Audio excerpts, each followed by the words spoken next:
Welcome to the Comic Binge. I am your host, Paul Herman, and today we are talking about Superman and our countdown to DC Studios' Superman the movie.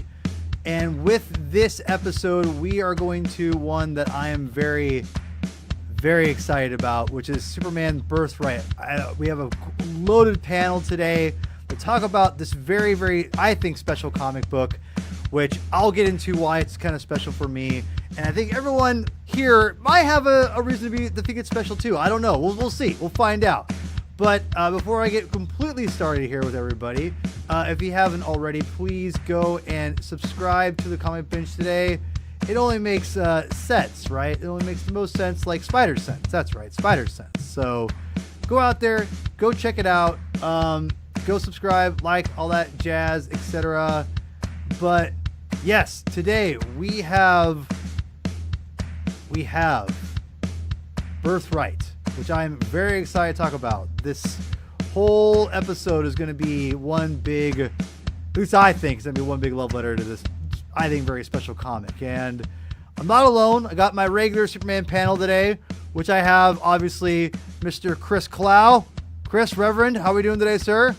Oh, ready to talk about Superman. How are you gentlemen doing? Excellent.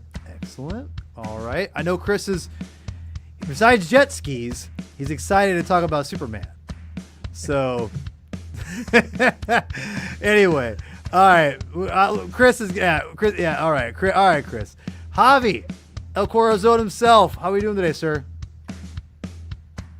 Tired, but I've got some whiskey. I'm ready to roll. Oh, hell yeah, dude. What whiskey we rocking today? Glen Moraine. All right. When you eventually come out and visit me and Clow, we're gonna be hitting. Well, me and you will hit whiskey up. Cause Clow won't. I don't really drink, but I drink me some whiskey. I like me some whiskey. Me and you, right, we'll do some. We'll whiskey it up. We'll whiskey it up. All right. Last but not least, I'm not sure you're drinking something, Rob. I'm not sure what exactly it is, but we got Sketchcraft. Sir, how are we doing today? That's what we have here, Elijah. All right. It's phasing in and out of your living room. Hey man, we keep it orange and brown in this house, my man. Right? We got that blue and gold going on, but the classic orange and brown, always welcome in these parts. Pea green carpet, always welcome as well, my friend. Right? That's true. I'm up for it. I love it. That's fair. That's fair. That's fair.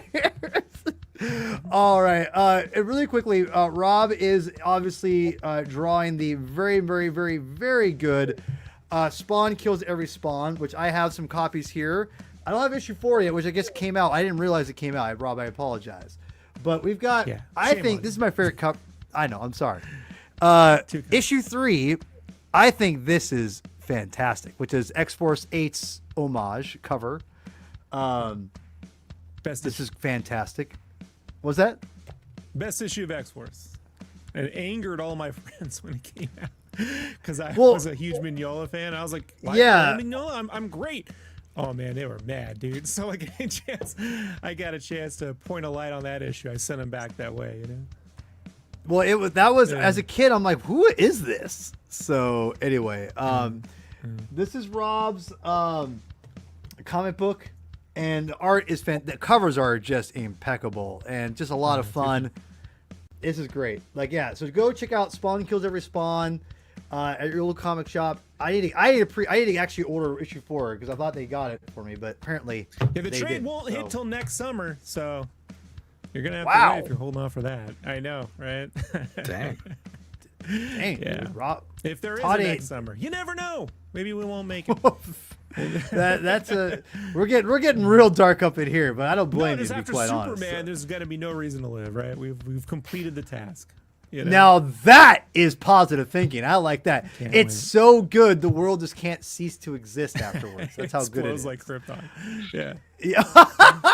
We turn into Krypton, right? Yeah. It's that good. Yeah. All right. So, for those who are not familiar with what we're doing now with the with this whole countdown to Superman thing, obviously we're doing every month we're doing a special, like, one episode per month up until the release of Superman in July.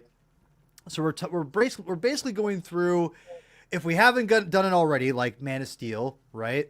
We are covering all of or a majority of the Superman comic books that our people need to check out and get pumped up for this movie that's coming out by James Gunn and DC Studios.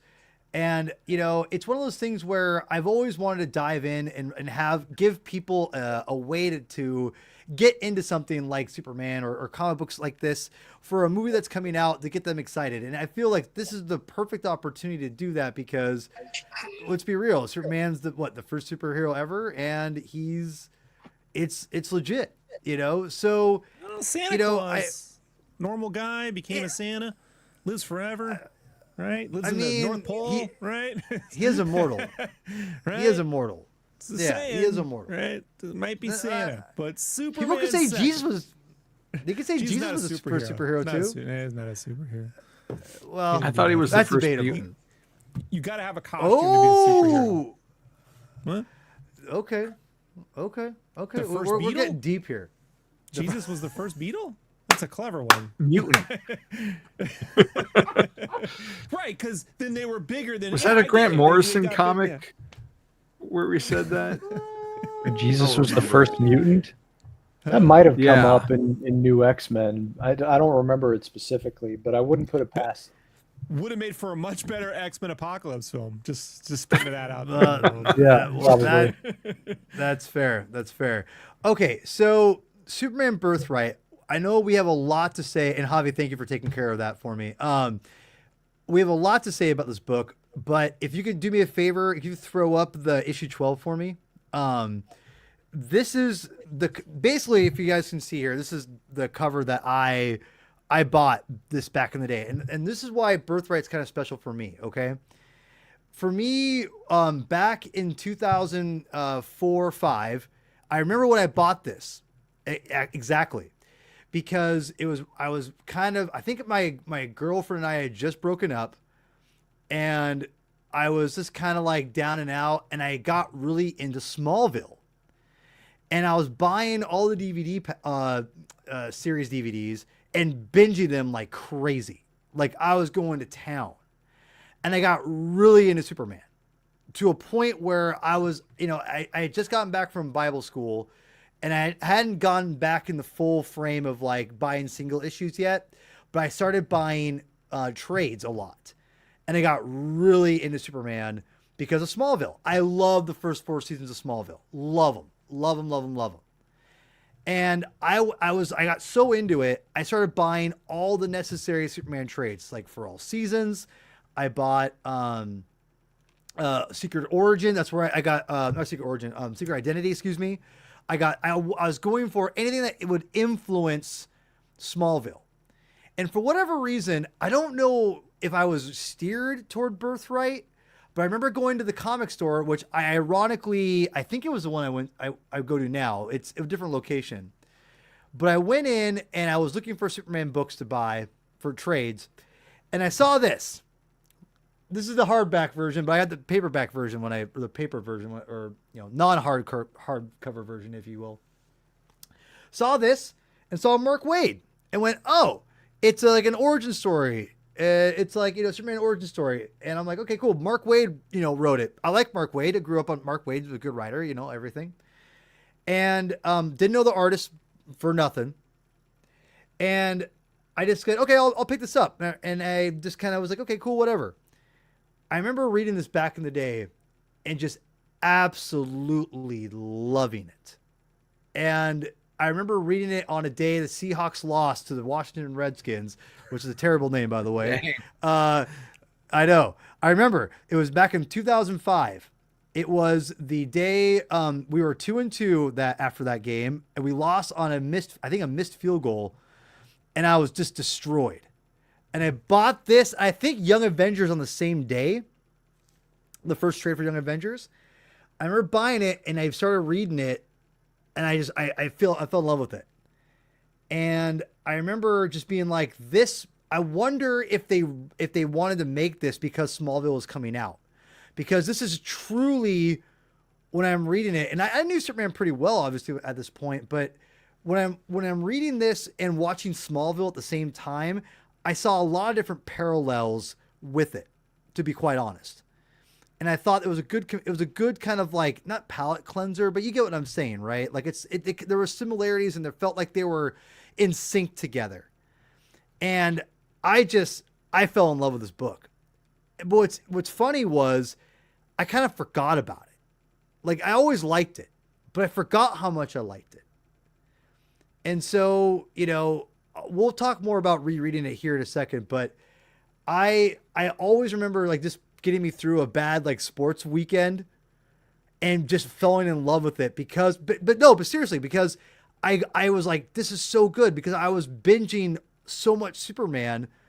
This was the perfect Smallville palate cleanser. I guess it's palate cleanser, but perfect Smallville companion piece, you could say, to read while I'm watching this, because this was, if you those who don't know, Birthright is literally like Superman year one, basically, in my opinion. That's the way I interpret it as. So anyway, I just want to say, the copy that you're holding have that Miller and what's his face forward? I don't know. Goth and Miller. It does. The deluxe has a forward by Alfred Goth and Miles Miller, Los Angeles 2004. Yeah, you're right. It actually, this one does. I don't know. I don't know if my paper trade had it, but I'm assuming it did because it's almost identical except for like it's this hardback. So, which would make sense. That work. I totally didn't even read this part yet. So, yeah, I love this book. We'll talk more about it here in a second. Clow, Reverend, I'm gonna throw it to you next. What's your relationship with this book? And we'll save all our rereadings for the end here. But give me your story on Birthright here. I mean, well, you guys know how big of a Superman fan I am. So the first time I read this, so this came out in 03 into 04. And so I was in high school, and I remember being aware of it while it was being published, but I wasn't picking it up when it had come out. I was still about a year or two away from getting back into comics full time. But this was one of the first stops that I made once I had started picking up monthlies again. The back issues were not hard to find. Actually, the thing that made me pick up the individual issues first was the fact that issue number 12, if I'm remembering correctly, has a cover date of September 2004, which is the month that my niece was born. And I bought it for her so that I could give it to her someday, because I had a feeling I'd still be a Superman fan by the time she became aware of the world around her, let's say. So I didn't really expect much from it. It looked cool. Lino Yu's artwork looked really, really detail-oriented, which intrigued me because it's not a very common look for a Superman book, at least not that I had in my mind. When I actually read the story, what I found was a shockingly relatable version of Clark that I hadn't really ever seen given that kind of context before.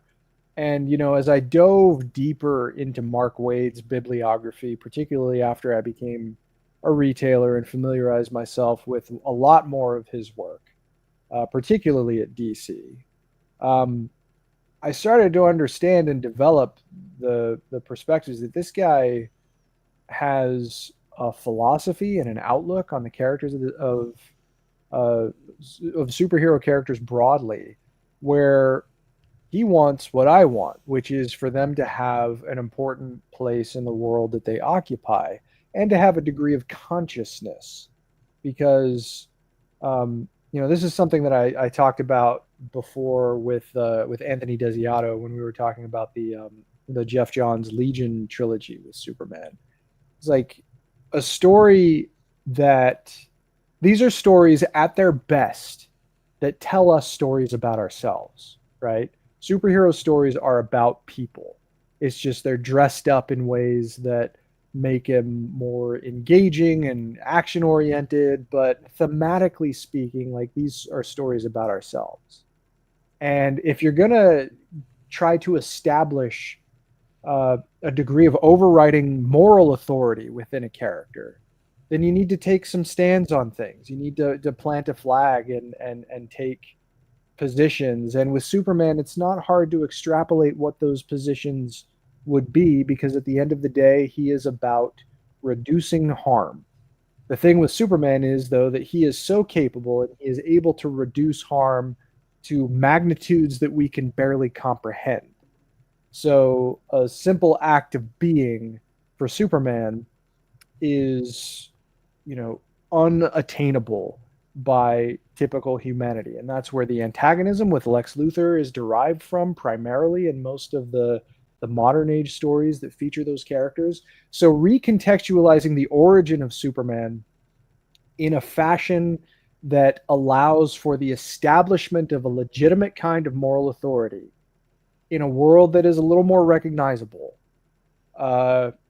and also relatable in the human experience, and to give Superman a mechanism where he's actually able to visualize the vibrancy of life. I think that's a really critical element to the story at the beginning, because it feeds into why he has such an appreciation for everybody, because he sees beauty in living. Just the simple act of living is something he takes comfort and solace in, and the act of dying is something that drives him to tears. There's the moment right there. So it was a really clean and solid way to punch you in the face, really, with why Superman prioritizes the preservation of life so much, and by really giving him an in through this origin story into a much more complex world than we probably had seen portrayed before in other versions of the origin story. There's just so much here that gives you everything you could possibly need for a ground floor Superman story. That's one of the things that I really do love about the experience of reading this book. This is soul food for me.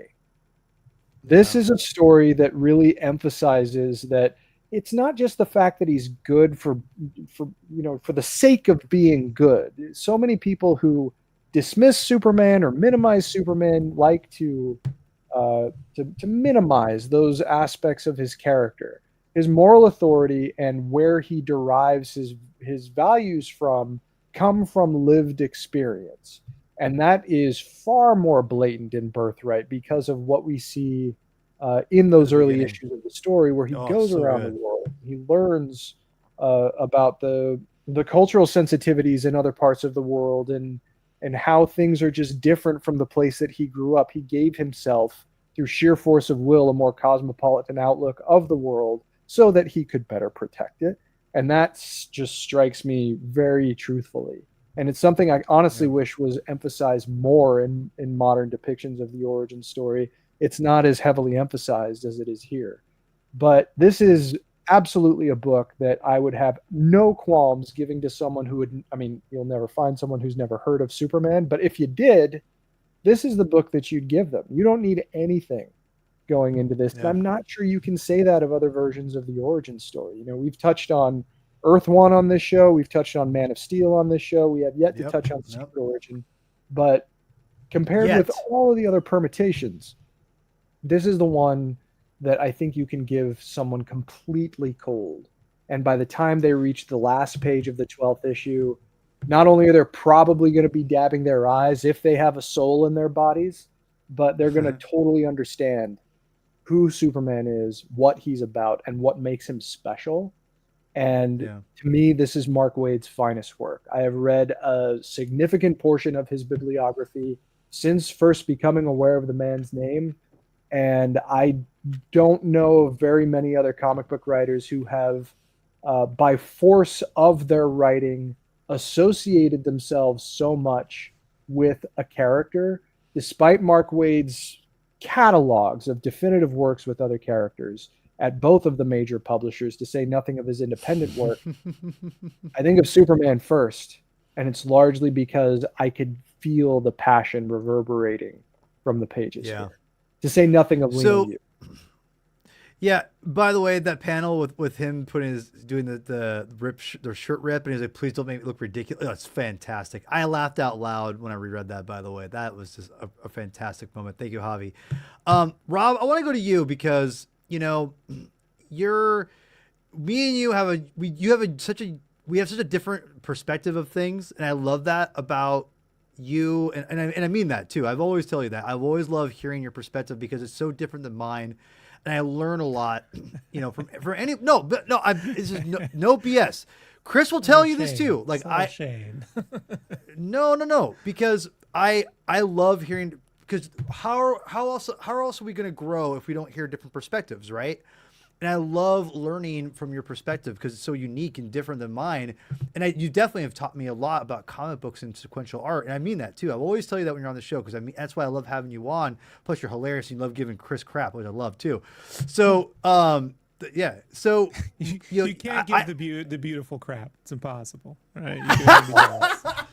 So. Oh God, you just did it again though. You just did. All right. So, but the beauty of this is, I know Lineal Yu is now as an artist, and I have no idea what your take on this book was going to be. So, and you surprised me before. You said you picked this up when it was coming out, single issue. So take it from there. Like, your history with this, with Superman Birthright. I think to contextualize when this came out, like the vibe, I can tell you, people were really looking for a reimagining of Superman. Kind of started when Kevin Smith was announced as the writer on Superman Lives. We were all waiting for this new modern version of Superman. I know at the time, my dream, you're going to laugh, my dream was Will Smith as Superman because he could play a Jazzy Jeff version, like a goofy version of a Clark Kent, and then turn into the Bad Boys. True. You know what I mean? Like I felt like there was a version there in the 90s that could have hit. Not now, but at the time. No, you're right. I think it's a good call. And so then the Superman cartoon comes out. I'm the only one watching it. I love it, but I felt like as good as it is, I felt that the personality that they presented him was really stoic and didn't have the back and forth charm of, say, Kevin Conroy's Batman. There was something monotone about the Superman on that one. So I would agree with that. Yeah. No one ever talks about it, but I do. I go, it's a little monotone. So, and then you get the Three Doors Down Kryptonite song. Now I was in the Army when that came out, and let me tell you, that's a barracks song if you ever heard one, because they wouldn't shut that thing up, man. Anywhere you went for a good year, you'd be playing that one. So, and then Smallville gets announced. Smallville was actually going to be a Batman story by these guys. Ted McKinley's the guy that worked on Iron Giant, was putting together this Batman show where you'd see it's that Jesus time where he disappears for 15 years. So it'd be the Bruce time where he's off traveling the world. And it would have been like from the Journals of Alfred or something like that. And then that got turned into the Superman show. And the people on Ain't It Cool News and Superhero Hype were like, oh, it's funny, from an Alfred to an Alfred Goff. Like, that's crazy how that worked out, And then this gets announced. And this comes out about a year. I want to say Smallville season 2 or 3, somewhere around there. So this felt like it was going to be what Man of Steel back in the 80s purported to be. Like a major reinvention or a modern reinvention featuring a Marvel artist. Lionel Francis Hu was already on X-Men at the time. He drew the, if you guys remember, there's these really great Power Ranger aliens. Like, I don't know how to describe it. That the X-Men fought in space. It was something else. So I was excited. I'm a huge Mark Waid fan, going back to The Flash and Impulse. Huge. Yeah, that's where I jump on the Mark Waid bandwagon. So I was there day one. I would say rereading the story, my feelings now are the same, but with a little bit different context, is that every generation, every 10 years or so, there's a zeitgeist, a way to tell a story that everyone sort of falls into. And this actually has the vibe of Batman Begins before Batman Begins. Like if you look at when this starts out and you got this sort of moment before the story happens, and then he's off in the far lands, and then he comes back home, and then he gets started, and he meets the villain who's doing like a fake takeover of the city in a way to sort of rebuild everything. And like, it's very similar to the pacing of Batman Begins, even though this came out before, which I gotta be honest, like, I just don't think that's a coincidence, you know? So, the story is good. The art is good. I don't like the Kevin Nolan lips. Leonel's art on this is somewhere between Travis Charest on Wildcats 2.0, a little bit of Kevin Nolan, and some Mike Mignola if you're looking for the silhouettes. If you look at the composition and silhouettes, there's a lot of Mignola in that, but you can see the Kevin Nolan face right there. That particular panel right there, where he pulls the gun out, to me, I felt could have been the teaser trailer if this were a movie.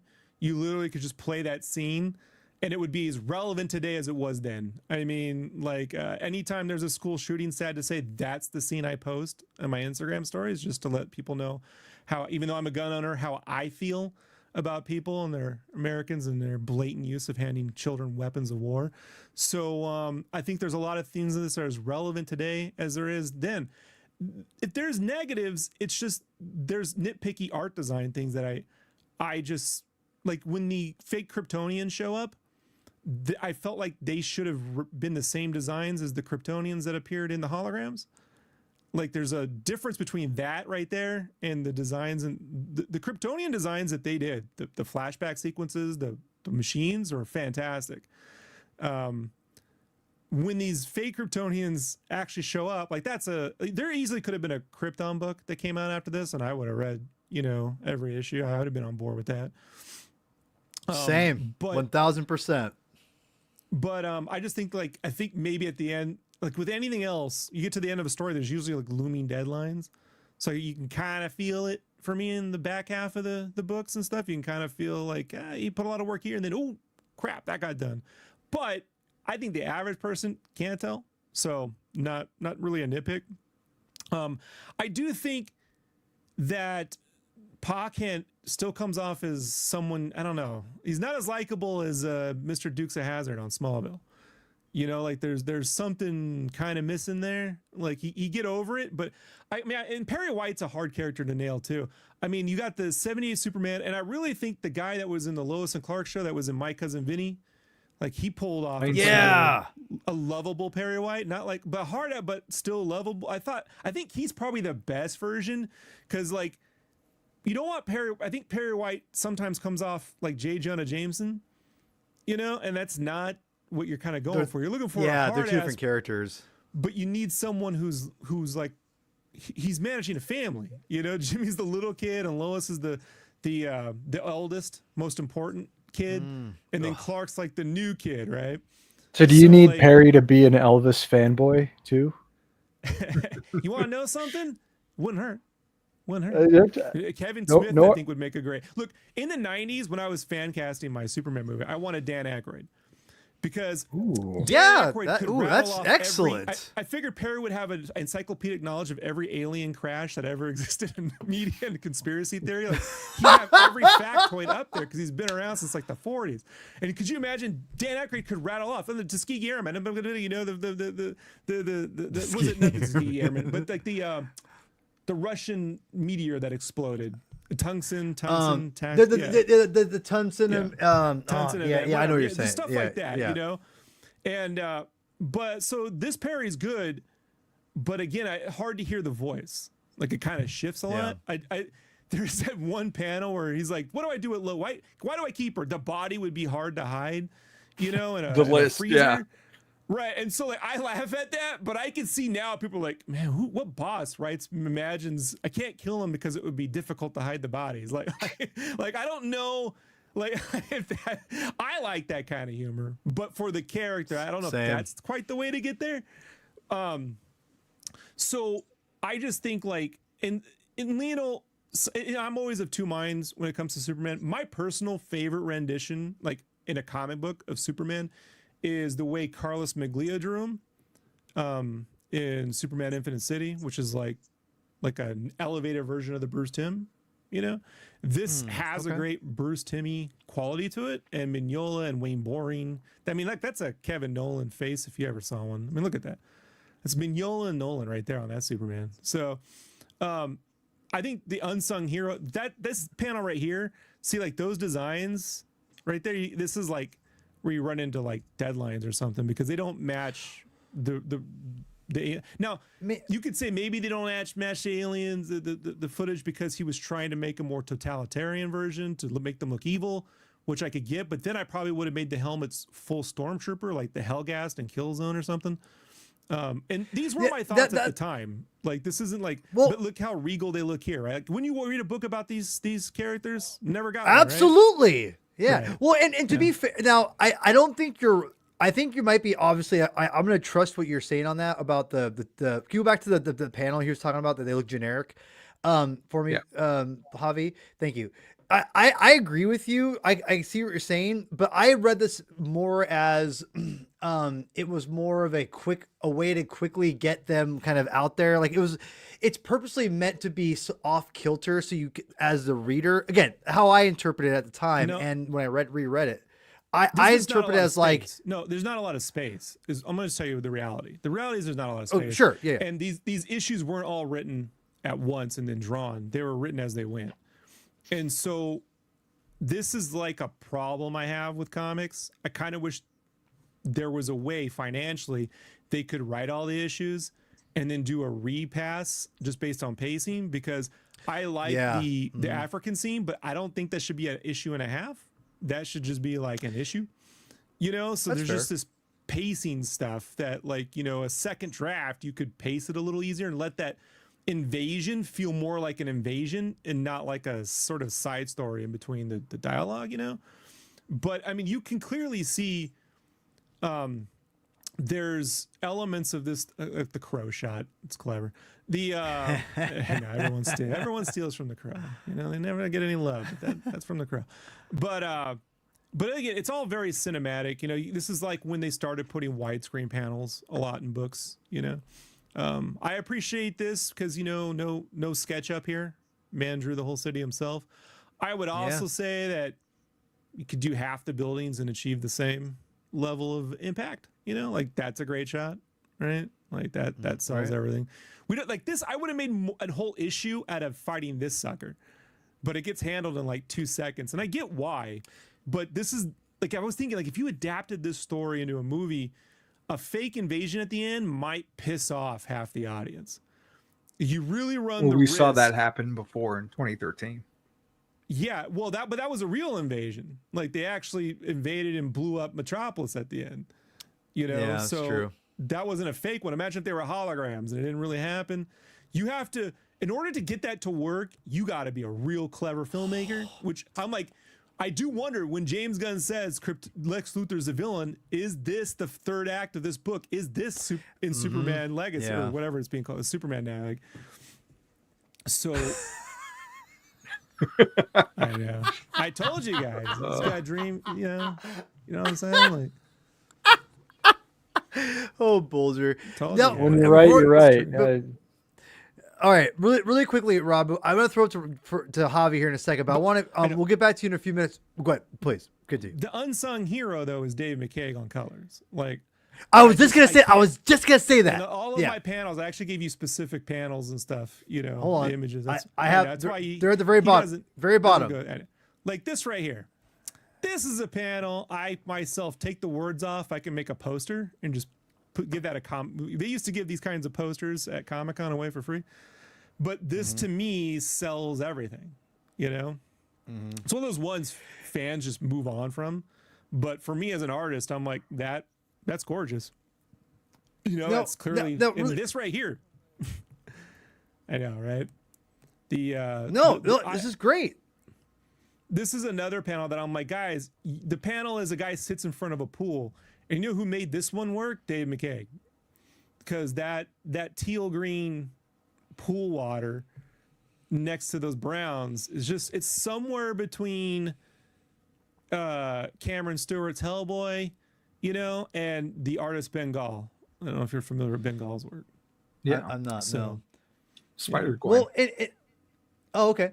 Yeah, he So did the Rob, covers it's for that, yeah. okay. And Javi, I promise I'll throw it to you as soon as I this is the panel. I admit the invaders maybe should have looked like these guys, because these commando dudes. That's fair. Yeah. You know, like that guy in the center. Like, yeah, see, that's what I was saying. Like that, go back. See, like if they just look like those dudes, and it's that one in the center has the same kind of weird helmet and stuff. Like, I'm just a firm believer that if I show you something in the first issue, and I'm gonna do something like it in the last issue, I would recommend you merge the two. You know. But again, this was just a great establishing shot. You know, this is very Mignola. If you ever read Iron Wolf, a lot of people did, because it came out the same damn year as Youngblood and Death of Superman, so no one read this. But if you want to see Mignola's best work, in my opinion, go read Iron, written by Howard Chaykin. So, what? Steampunk Star Wars. Really? Steampunk Star Wars. Dude, so. I'm looking that right after the show. See, this is why I love hearing this. Javi, really quick. It's while I was rereading this, and I took it. I always take these things for granted, Rob, like inks and colors and letters, and those are the things. I'm gonna use a sports analogy that no one's gonna like here, but if you're a football fan like I am, I'm a giant football fan. There's a team, a line of players that never gets any love, and it's the offensive line. If you're really good, no one talks about you, because you're just not, you're not really showing up. Because if you're bad, that's when everyone notices you're bad, and you're saying like, oh, this art's really weird, or this colorings are off, or whatever.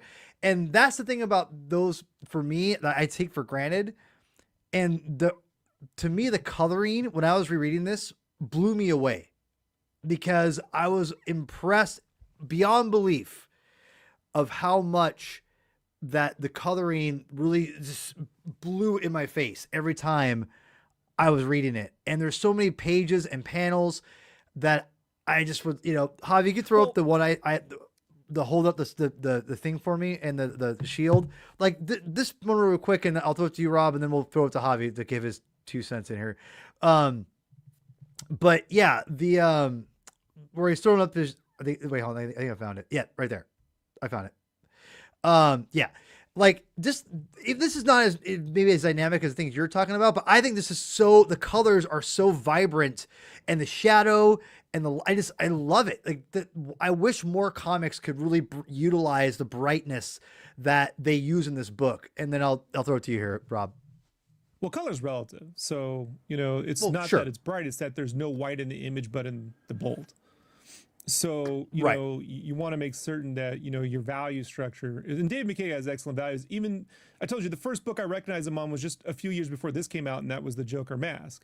And if you guys haven't seen Joker Mask, same guy. Video on it, same guy, yeah, same colors, Dave McKay. Wow. So, okay. Highly recommend, if you haven't read Joker Mask, it's the untold animated series story with the mask. I don't know how to describe it, but super it's awesome. So crazy. Art's brilliant. But yeah, we had a good time with that this one. was also at a time I first came across Bengal's work, and there was a lot of guys like in France and in Italy who were trying to replicate watercolor like layouts and pastel work in Photoshop. And this book is utilizing some of those early techniques and brushes and palettes. So there's a lot of like pastel work. There's a lot of like a background, just this Photoshop brush enlarged. So it's just like a stroke, but it's just some texture. But I say it's held up remarkably well. If this came out today, you wouldn't think it was 20 years old. No, not at all. No. Agreed. So 1000%. Other than the fact that there's no Clip Studio Paint trace over 3D model, 3D backgrounds, So wow.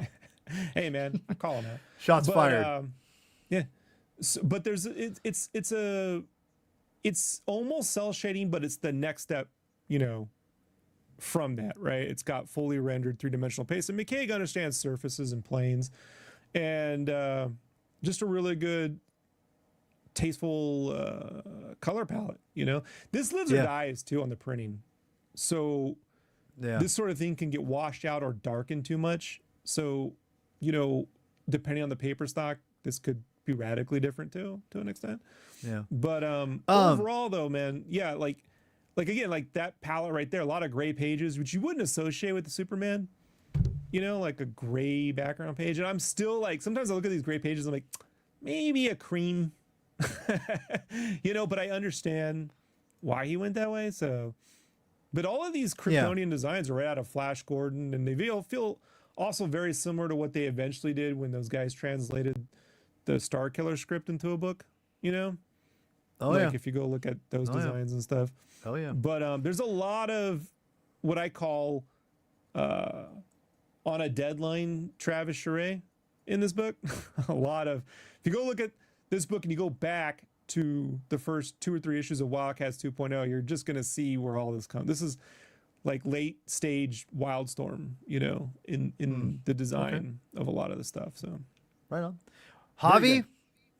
Yes. Well, Javi, I'm curious now. You went last. I apologize. I know we all spoke, but please, you can kind of be the bridge between your origin with it, your history with it, and then go into your new reading of it as well as you reread it. Oh boy. Well, I read this. I'll take over this for you.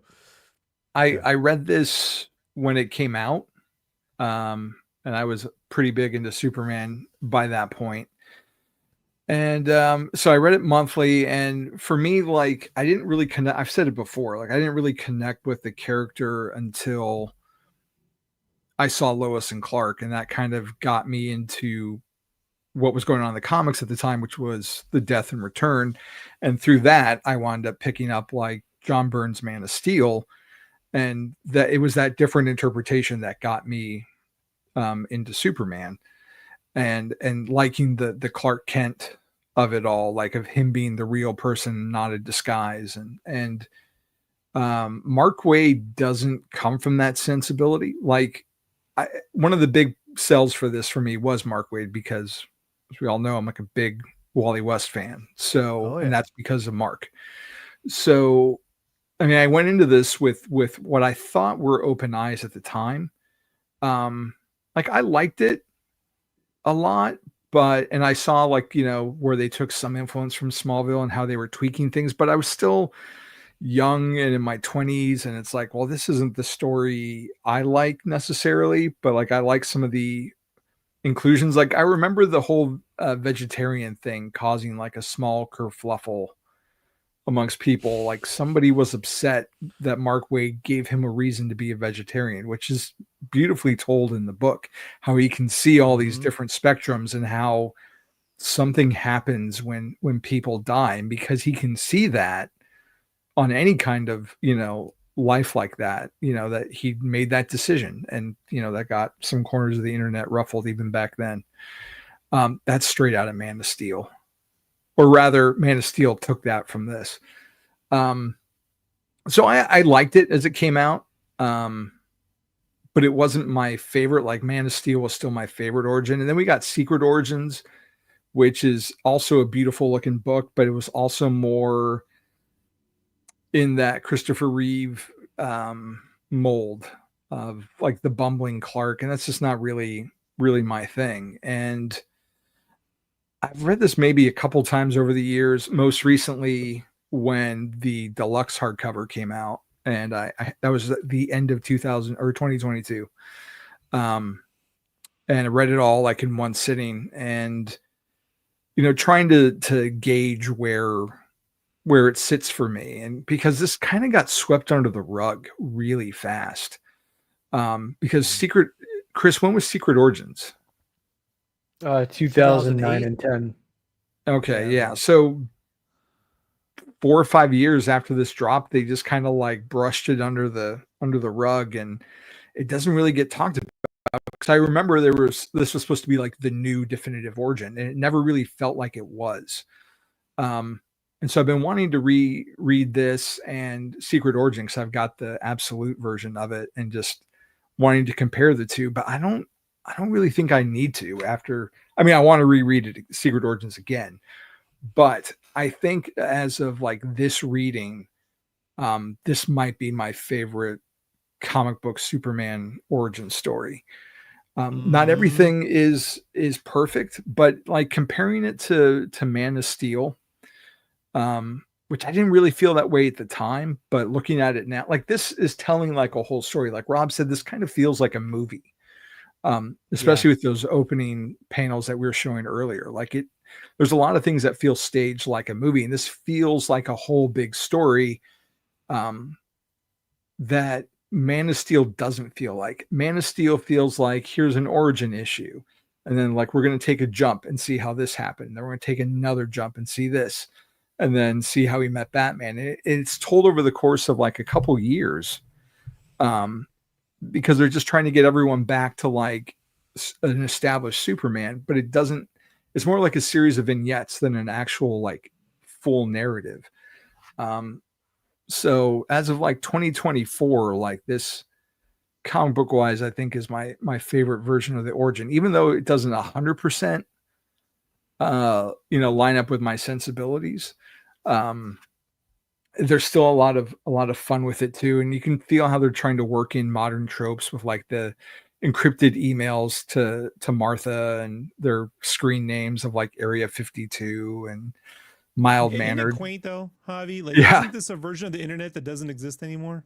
Like, if I could date anything, right? It said this internet of like, oh, we just use the internet, we read some stuff, and then email.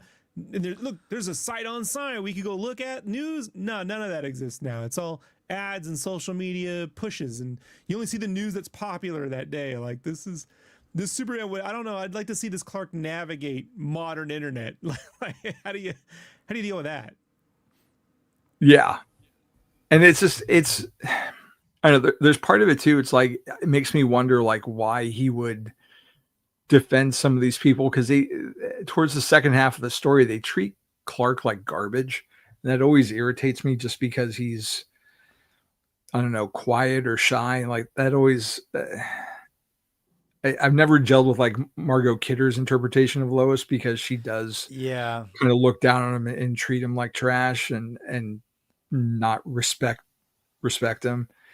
But I thought Wade did a really good job of taking some of those Silver Age aspects that he loves, but making it feel contemporary, making Superman feel like a contemporary character and not outdated and not the establishment Boy Scout, that people over the years, especially by the Reeves films, kind of associate with him, which just gets reinforced by Dark Knight Returns, that Superman is a aw shucks government stooge that will do whatever an authority figure will tell him. Because here he's in like a Batman Year One mode almost, where he's not fighting the police on purpose. They're going after him, but he's in conflict with them. And I really like how Wade balances his arrival and trying to put it in like a present day context of why people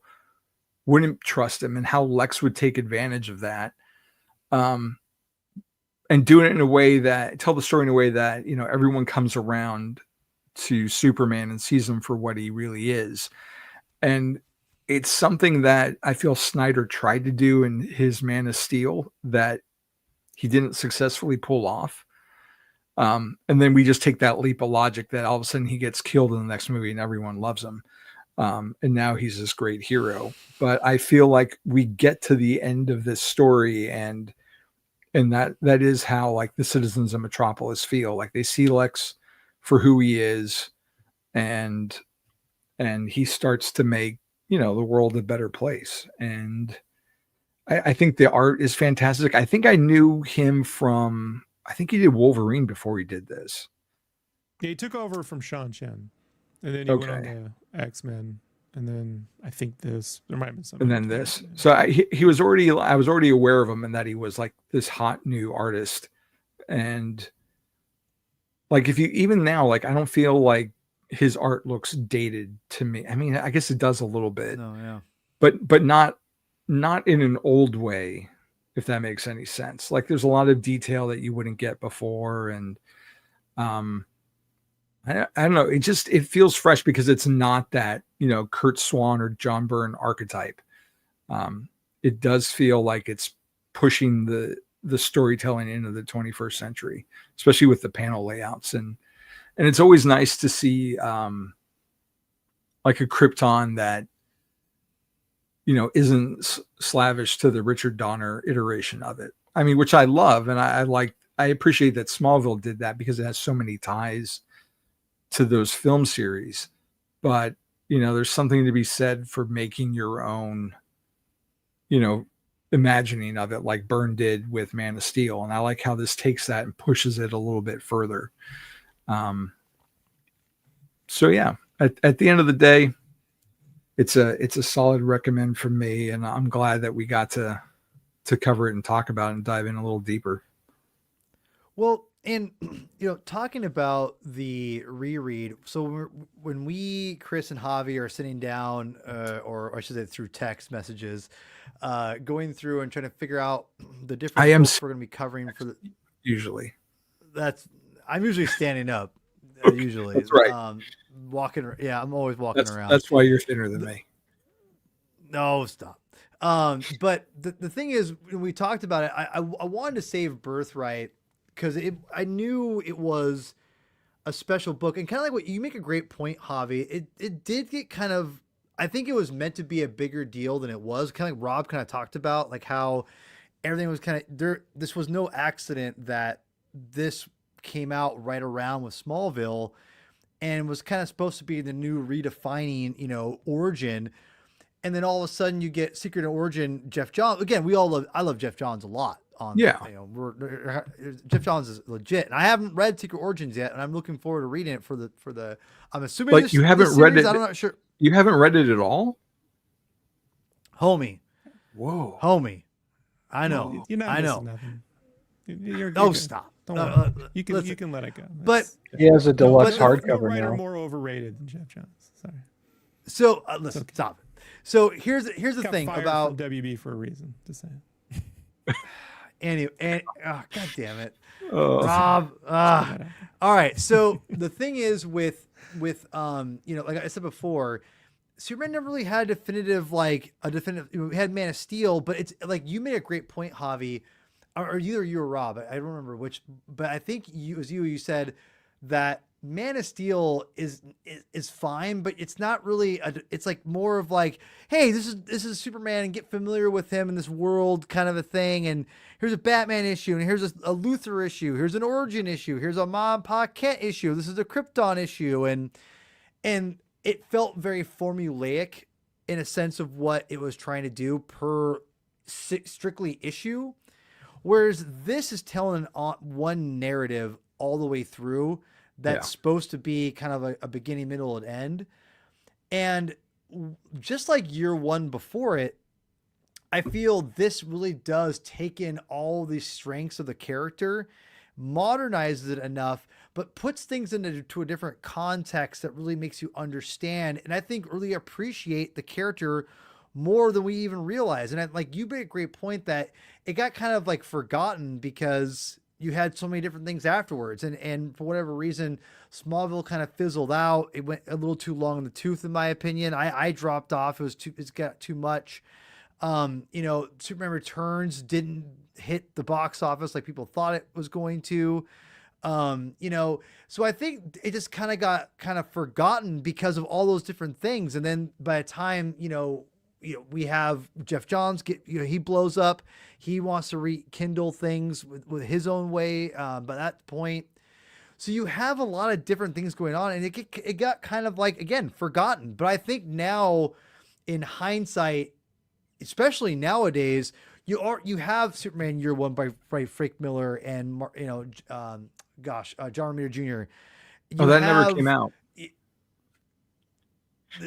Yeah, but you get what I'm saying. Like, right? Yeah. You've had Secret Origin, Man of Steel. Now we have Earth One, and Earth One isn't bad. I don't think it's bad by any means. We reviewed it on the show, and I very much enjoyed it. It's fine. You know, it's enjoyable. But to me, I've read a number of Superman Origin comics. I think, for my money, Birthright. If you could throw up issue 12 for me, or the deluxe version, Javi. Yeah. Excuse me. To me, Superman Birthright is a masterpiece. I everything about it. I love the colors. of the art, the layout. I think Lenny Yu does a masterful job with storytelling. Mark Waid, I think, modernizes everything for Superman and makes me fall in love with the character way more than I ever anticipated. And when I reread this, I'll be honest, I'm doing my exercises and watching it at the same time, reading it at the same time. And I blew through these comics. I thought it was 6 issues. I had no idea it was 12 until I'm like, oh, it's 12 issues? God damn. I didn't realize that. I blew through this thing. I can give a little bit of criticism. This whole series could have used some narration. There are things that are visual, that when he's using his powers and doing things, that I know what a script looks like. It's extremely detailed on that script. And then when you read it, you're left to looking at it 2 or 3 times to kind of connect what's happening sometimes. So I think you can do this story in 6 issues if you just had Clark narrating the damn thing.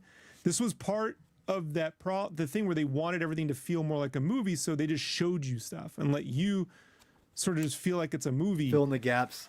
And I'm telling you, man, comics, my world, man, comics don't work.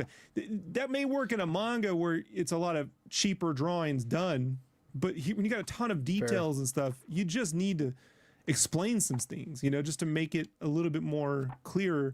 And I think to get to a better emotional core, like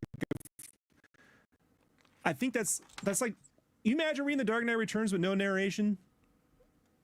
Yeah. Get back to no, me I on agree. That. Like, no. you know what I mean? Like, could you? Sure. Yeah. But there's a reason you get to feel that character. I still don't feel we know Clark that well in the back half of the book. Like, it would be nice to hear him talk about people ignoring him. You know what I mean? Last quarter is so quickly paced that you just tear through it in like what it took to read the first 2 issues of this story. One gets the sense, Javi, that sales were like, wrap it up. You know what I mean? Wrap it up. Well, because they're still selling Action City Comics. They're still selling Superman main series books. This is a side. And Smallville. Yeah. Oh, they had a Smallville comic out right now during this time period also. And Superman Adventures, right? Was that still around? I don't know if I necessarily...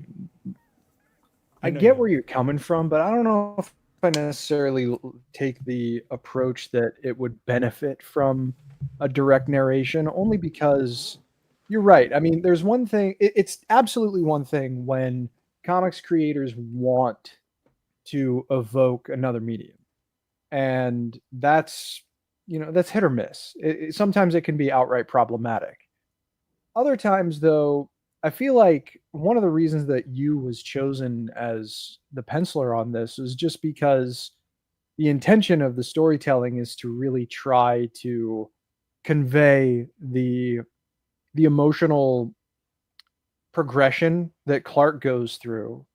And if you add a lot of narration, then I feel like there's a chance that you could lose some of the emotional nuance that I feel like the story is trying to go for. But it's not necessarily like it's trying to be, at least I don't feel when I read it, it's just personal perspective. I don't feel like it's trying to be cinematic as much as it's trying to let the characters' actions speak for themselves, because at the end of the day, I feel like Wade is a subscriber to, Action Comics. Superman is a man of action.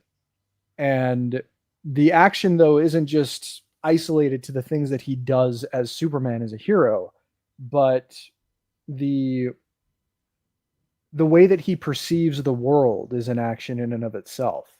And like the moment where he and granted, a lot of this is probably front loaded. Like that's not taking away from what you guys are saying about the pacing in the last quarter of the book. I agree with that. But particularly in the beginning, when he does see the activist actively die in front of his eyes, adding narration to that would probably be way too ham-fisted in that particular moment. That's not to say that every moment works the same way, but like these emails between his parents, they act as a quasi-narration. And a quasi-narration, but he's a reporter. So when he leaves this and he goes on his own to become a reporter full-time, right? It'd be nice to get a sense of his voice. You know, like I always felt like with Clark Kent, we don't know what he sounds like. Name one report. How do I say this? When Clark Kent writes, what is his narrative voice? What does that sound like? There's no one's ever captured that on camera, right? No one's really put it. You see him typing away, and then sometimes they print a fake news story, and you read there's some stuff. But you know, I just always like when you hear what's the Maggie Kale, right? Or is it Kale? The film critic, Kale. She became General Kale in Willow because George Lucas hated her so much. Like she greatly influenced Quentin Tarantino. Yeah, that's true. Quentin Tarantino was highly, you know, influenced by her. And I just feel like I'd like to get a sense of Clark's voice. Now, when you get to the emotions, I hear what you're saying, but Leno has way more emotions than Jim Lee. I will give you that. But there's like 5 emotions, you know, when it comes to Leno, like stuff. He's not like a full animator. It's express. And some of those mouths, I gotta tell you get the Kevin Nolan faces with the weird mouths. And when he draws a baby, man, run for Z Hills. Like, not so good with the babies. Like, I don't know. I feel like there's a wider gamut of emotions than that. But as someone who works as a journalist, I can tell you there is something to be said about communicating the more quiet and contemplative moments of actually trying to put a story together. Because in those moments where you're confronted with a blank page and you have all this information that you're trying to assemble in a clear manner for the people that you're communicating it to, there's a lot of like uncertainty and fear sometimes, especially on a higher pressure story when you're on a deadline. And that felt very real to me. Granted, you know, the stuff that I write about on a regular basis is nowhere near the importance to the functioning of a city and its civic participation that Clark Kent has for writing for the Daily Planet. But there are some intangibles that are not often captured in a journalistic profession, and this felt authentic. I'm not going to say it's as authentic as maybe the journalistic practices as they were depicted in a story like Superman Earth 1. Like that, I think J. Michael Straczynski had some time in a bullpen, and he was able to actually put a pretty good illustration of like the actual processes that go into it. But there was something that felt authentic to me about Clark sitting in his office as the lights go out, and he's just focused on the work. And I appreciated that for what it's worth. Right. But I would say 2 things to that. Like, one, I don't think it's any coincidence that 2 years or so after this book comes out, when Bendis takes over Marvel, you just start to get whole issues where it's just widescreen panel, no dialogue for 22 pages. And they say 3 things and then on to the next issue. Like there was this continual push for just read, soak in the panel. And I get that, but a lot more story can be covered when you narrate. Like that's it. 2, now, don't tell that to Paul, who criticized Batman 663 to bejesus and back because there were too many words in it. There's a limit, but I would say my second point was ever since The Dark Knight Returns, people wanted that, not that dark reimagining, but that kind of excitement for a Superman story. That's how you get to John Byrne's Man of Steel. And I try to make sure we say John Byrne's Man of Steel, because sometimes you can say Man of Steel, I think you're talking about the Snyder movie. I have to go, what are you talking? But the John Byrne stuff didn't do that at all. And more to the point, like Batman Dark Knight Returns was an Elseworld story. So we keep getting these like cinematic reinvention of Superman's origin that never moves into the main storyline. It just always But I think this could, though. It could have, but it didn't. Like, I'm just saying, it didn't. So sure. The reason why it's forgotten has only because DC was just not, they didn't commit to the Man of Steel really being the origin of that whole thing at the time. You could take it or leave it. It happened, for about it didn't 5 happen. minutes in 2004, DC said this was the official origin of Superman without realizing how many problems that would create. Because canonically speaking, if I could put my glasses on, canonically speaking, it doesn't really work when you're talking about the post-crisis Superman just kind of slotting this in. And I've said this before, but my friend Neil Bailey, who did a lot of writing for the Superman homepage back in the day, when this came out, and then when Infinite Crisis happened, and DC decided to do kind of a direct abort and go in another direction for the origin story. One of the focuses of Neil like digging, including like direct conversations that he had with Kurt Busiek, was like, how do you reconcile this? There's these things that happen here, but you also have an issue of action in Superman that are referring to this, which invalidates something that we saw in Birthright. Like, how does this actually make sense? And that was when Kurt Busiek told him, we're operating now after Infinite Crisis as if there is no origin. There is, we just haven't seen it yet. And that's what became Secret Origin. But for like 5 minutes, DC said that this was the origin story, and it wasn't really like they should have just left it alone from the beginning without trying to add that into it. But Mark Waid and Mike Wieringo's Flash run happened in the pages of the Flash. This should have happened in the pages of action. Maybe 6 issues of this are Action Comics, and 6 issues of this are Superman. But this storyline should have run in those books and just been the reset in the mainline books. And then you can collect this as a trade called Superman Birthright. Like, it being its own miniseries just means it's a standalone outside of continuity thing that you know of or don't know of. And it could be and it couldn't. And we'll see how it goes. And we think it should. And this would make for a great movie. But we'll see what happens. Blah, blah, blah, blah, blah, blah, blah. If it's going to have a chance to take hold, it has to be in the main issues. Otherwise, I think it's important, though, that while it got pushed aside in 2005, like, there is a deluxe edition available now from 2022, and I'm sure this makes Paul really happy. There's a compact comics that's out, so for $10.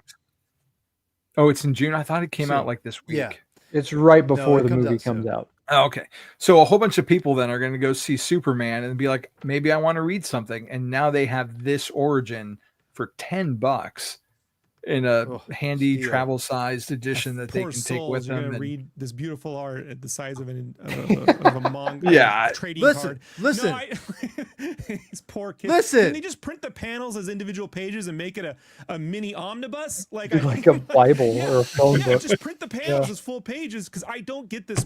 I get this maneuver.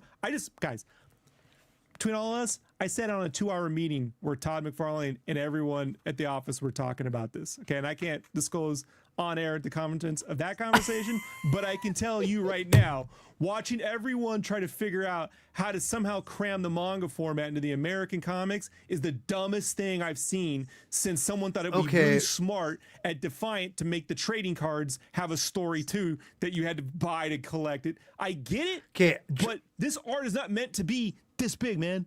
Like, this is not. Okay, I want to. Oh, Paul's got to defend compact comics. Yes. I respectfully agree and disagree, because the thing is, as someone who's gotten a bunch of these now, Rob, and listen, I have bad eyes, right? And I cannot look at things. I wanted to test these out for myself. I went and got, the Watchmen, which is very, very detailed. Panels are small. Yeah, thank you. And I gotta hand it to you, hand it to DC. They've done a good job of keeping, I thought it'd be really bad.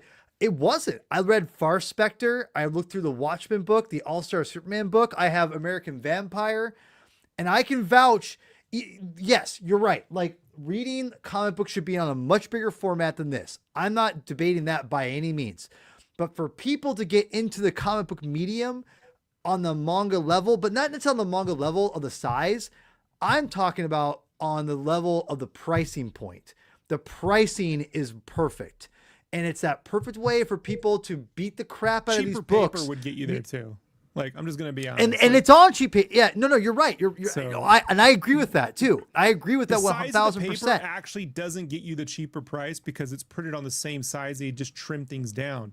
So actually, it can run you a very similar price on it doesn't change things as much as you think it does.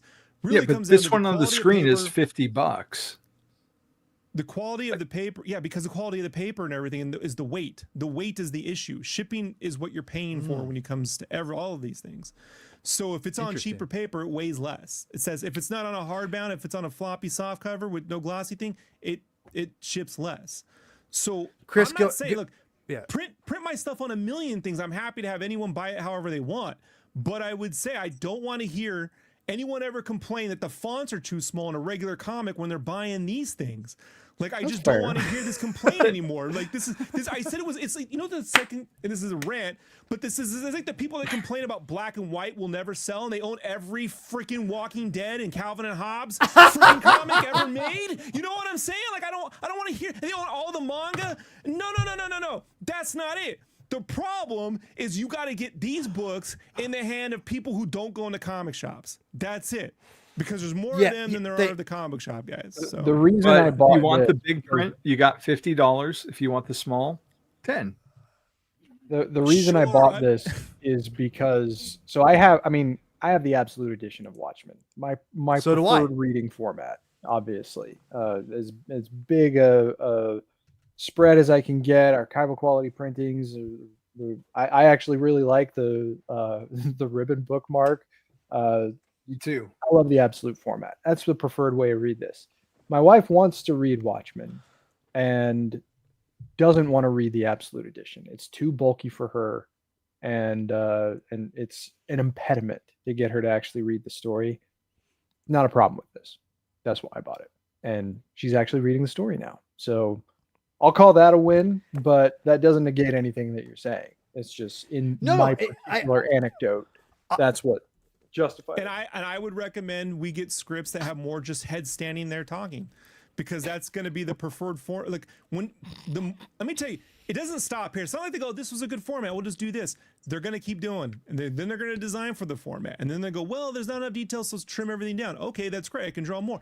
But since you drew less, we're going to pay you less. I'm just telling you how this industry works. They go, well, no, you don't charge for the line. They do charge for the line. I'm telling you right now. And when you're required to draw just a couple heads for about 20 pages, they're going to go, well, now it's $50. Now it's $20 a page. Like, I'm just telling you where this eventually goes. The sad part is that is where the future sales are. Now, I'm not against it. I'm all for. I was trying to get a pocket video game magazine done 15 years ago. Okay. The problem I heard was people won't read things that small. Font's too small. Pictures will be too small. They won't be able to see the pictures. And I'm like, we're gonna see in our lifetime buying these comics. Like, I don't. At some point, the trim size for regular issues is going to get smaller because it's done that over the course of what is perceived as the eras of Lionel comics Francis publishing, right? Yeah, but if you can read Greg Capullo and Lionel Francis Yu at 5x7 or whatever this is, then I don't want to hear anything about detail on a panel ever again, or sizing of an issue is too hard to read, or clarity, blah, blah, blah, blah, blah, blah. Like, people at this point just want volume of story. That's what they want. They want to buy a manga or buy a comic trade paperback and get a complete thing. They don't want to search around. Like, right now, you're trying to find issue 4 of my comic, right, Paul? They don't want to do that. They don't want to get the whole thing. So at what point, guys, this is a separate topic, but what point do we just design for trades in the way we design for movies? And we just deal away with this monthly problem? Because maybe there's 5 monthly books to keep the numberings, because Action City Comics is at like 200,000 issues or whatever. But just design these for little mini movie trade paperbacks. If that's where all the money is, I don't get other than we're trying to keep the stores alive. But my comic book shop sells coffee, and they make more money on the coffee than they do on the books. That does not surprise me. Well, also remember too, though, that 10 years ago, comic shops were supposed to be extinct this year. So I know. Someone told me, great time to get into comic shop. Everything's dying. I'm like, I've been hearing that since 1992. Yeah. Yeah, exactly. Well, and then we went on a tangent, and I want to go back to something else about this story specifically. All right, let's end on this. But before you do, I want to put a bookmark in this for a future episode, because I love this conversation. This is fantastic. Anyway, Chris, you have the last word, my friend. The idea of a story counting more because it's in the mainline titles, I want to step back to, because it's an interesting idea, and I think among this crowd in particular, there is a lot of legitimacy to something like that, because it's part of the overarching tapestry of the character's history, or the character's histories in the case of mainstream superhero comics. But I guess like the most direct points of comparison about what stories actually do break out into a wider degree of public recognition versus those that don't. You could argue that Birthright has failed to do so, but then you compare that to a story like All-Star Superman that came out in the same era, but a little bit later. Also 12 issues, also self-contained, not connected to anything outside of just like lineage to the Superman history that Morrison was alluding to and Quitely was alluding to. But where is the dividing line between a story that is with one of the most recognizable characters in popular culture, breaking out into recognition on its own, disconnected from the mainline continuity, versus a story that arguably tried to do the same thing in Superman Birthright, but it didn't manage to connect as much. And I'm not really interested in comparing the subjective quality of All-Star Superman and Superman Birthright, but there is something to be said, I think, about self-contained stories that in some cases that's a boon to their ability to connect with a wider audience. In other cases, arguably in Birthright's case, it's a disadvantage. Where's the dividing line? Right. And I don't know. I mean, I'm not trying to prognosticate. I don't know either. Yeah. It's just like those are two examples where they aimed for prestige, self-contained storytelling in their own miniseries, in their own branding. But one broke through and the other didn't, at least not yet. Yeah, I'm just talking about company continuity. If it didn't happen in the main books, they're never going to consider it main continuity. They'll always find a way to weasel out of it. Sure, yeah. Books, then editorial has to own up to it. I just go back to the Flash. If everything Wade and Wieringo did in the Flash occurred in some separate side thing called Speed Force or something like that, you would have been lost to the annals of time. Like that's just the way it happens. So, this Greg LaRock. This had just been Rob. Huh? I said Greg LaRock. Not Wieringo. LaRock did Year One up on. That's what and Return to Barry Allen. So whatever. But hey man, I jumped in when Wieringo was drawing, so what do I know? I mean, that's cool. He's been really good fan. LaRock's art. Sorry, but I'm just trying to say like that. That's why. I know. So I'm just saying, if you guys want it to have mattered as his origin, it should have happened in the pages of Superman. So I think that's fair. I think that's totally fair. Look, so they're not the only ones that suffer from it. I'll end up on this. Mirage Comics had a problem where the Turtles books didn't have a continued storyline. It was like randomly every three issues it's something else, and no one could jump onto it. And so like I don't think it's not changed. Now people are like, I want to know what's in Super Spider-Man. Good luck. There's 15 titles. So I don't it's just I look at this model and I'm like, at every point in 20 years, these companies have all had a chance to just bite the bullet and go, we're gonna go from here, and then we got this. And the one time they tried to do it was the new 52, and they threw away all these other storylines.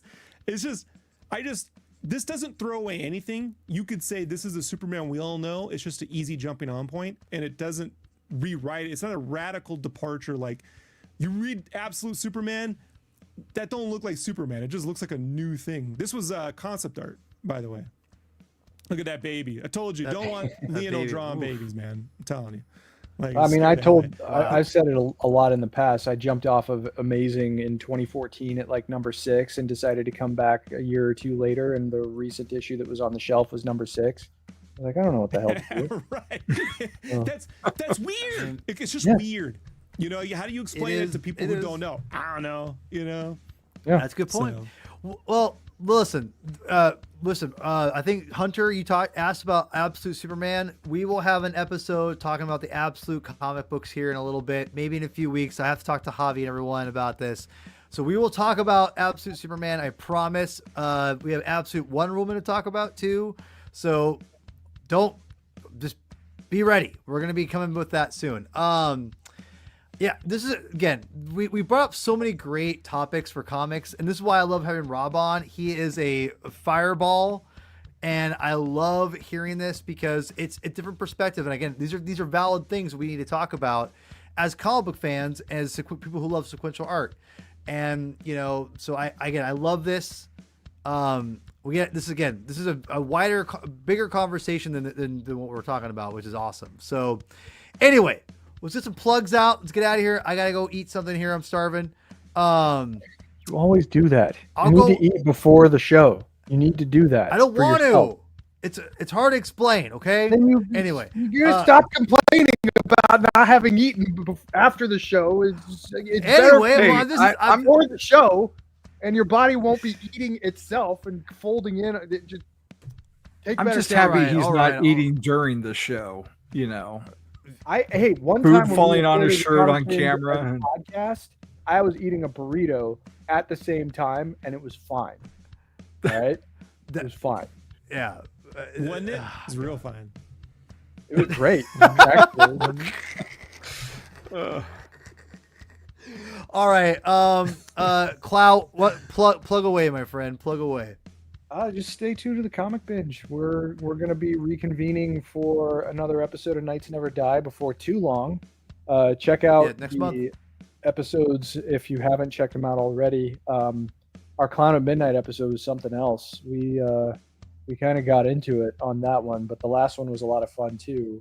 And we're just now rounding the bend into some of the really strange creepiness coming in at the edges of the frame, so to speak. Like it's starting to get, the run is starting to level up in a way that's going to be really fun to watch going forward, and it's going to be particularly fun for me to watch how Paul reacts to it. So be sure to check out Nights I can't wait.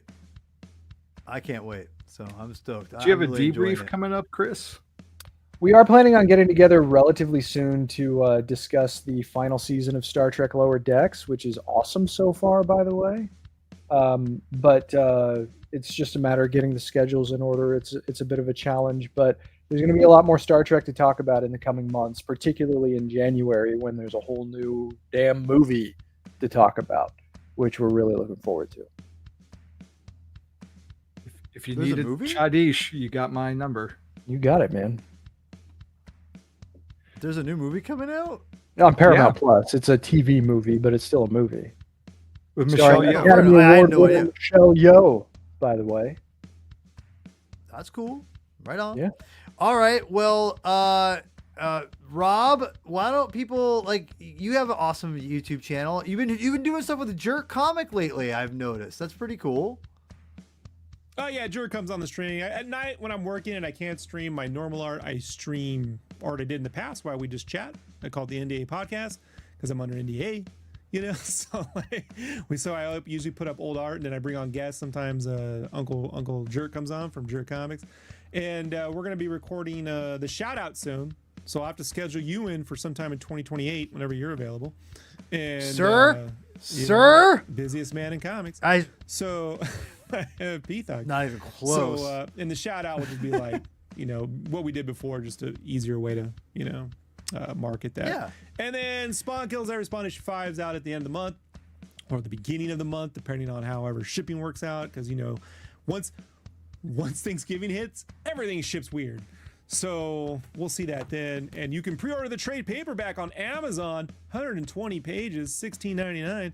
Right? You pay full price, support me. And if you don't, just wait till it comes out and get it for half off on InStock or something. Don't support me. But yeah. See, don't you want that shrunk down to 6x9, 6x7, 6x5? I would take it. I want trading card comics. Just print all the panels out as trading cards. We'll assemble it. Sir. This is a Wendy's. So anyway, no, listen, I go pick this comic up.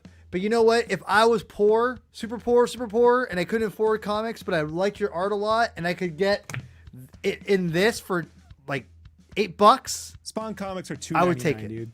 If you can't afford $3, you're in the wrong country right now. I'm just listen. Listen, I'm just saying sense anymore, my man. Like, what are you talking about? You're not wrong. You're not wrong. I'm just saying that just in in general. Look, I digress. Get it out before the inflation hits and the tariffs, and we all can't afford no comics. I appreciate go it. Thank check you so out. much. Super fun. No, seriously, it's super great having you on, man. I love having you on, and I knew you were gonna have opinions, and that's why that's why I love you on the show. Those goddamn opinions, it's great. I bought it. I like it more than you guys. I bought it when it was new in floppies. Whoa! You bought it like okay, all right. Where were you? You're in high school. I was there a couple years later. Prom king over there, right? Prom king over there wasn't buying no comics. I think you and Javi might be the same age. Javi might be a little bit older. I'm not sure. He might be a little bit older. So we'll see. 77, baby. There's nothing but Dreamwave books out that month. There was like 25 Transformers comics that month. It was something else, guys. And they sure were pretty, even if they didn't make any sense. No sense. Oh, no sense. Wow. So go buy this. All right. And if you can't get it as large as possible, for the love of God, stop buying tiny comics. Well, let us know when the artisan edition drops, Rob. I'll pick that up. Put it next to my Jim Lee book. I'm trying to get them to brand it as the overt size edition, like overkill, right? Overkill. Right? Oh, okay. Overt I see. Size, yeah, right? See. Yeah, but overt size. Yep. No, they ain't printing none of my stuff large. But listen. So yeah, looking forward to this. Sketchcraft. Go on YouTube. Go on all the most of the other social media channels. You're on there. Go support Rob. He's the man. Thank you for coming on, Rob. And Rob, well, obviously, we gotta have this debate again. This is good stuff. But Javi, you end the show, or you give the last word here. I am not going to plug, because if you've been watching this, you know where I am. I'm right here. Fair. Instead, I want to end with some of Mark Waid's afterword that he wrote in 2022. Please. People abuse power every day. It's easy for them. Authority figures overstep. Politicians whip up bigotry and hate. Wall Street megabankers steal from honest people. So if Superman's more powerful than any of them, why doesn't he do those kinds of things? Take the easy route. He could. No one could stop him. Why isn't he even tempted? Is it because he has an iron will? Is it because of his upbringing, his moral fortitude? No. It's because that's not why he exists. Superman exists to tell us something as children that we get to carry with us our whole lives forward. By the way, Superman uses his power. He teaches us what I would argue is the single most important moral lesson there is. That true power is kind. It is restrained. It is compassionate. Or to put it another way, kindness is true power. Compassion is true power. That's what I mean when I say he empowers us. Whether we realize it or not, every time we see that S, whether it's on a t-shirt or a ball cap or a movie screen, it's a reminder of how powerful we felt when we use kindness and empathy to make our lives and the lives of others better. When we exercise the core humanistic values to connect with one another in a world where hate and callousness just divide us. That's why Superman matters. That's why he endures. And that, to me, is the core of Superman Birthright. God damn. Yeah. And then he quit comics, superhero comics, because he realized it's all a lie. So, sorry. I know. Life, right? Gets in the way. Love Superman. Hate the world. Put that on the box. That is it. But well said. Well said. All right, Clow, why don't you take us out, my friend? It's your turn. Read more comics. Or binge more comics, right, Rob? Hey, it's called the Comics Binge, not the Comics Read. Binge more comics. All right.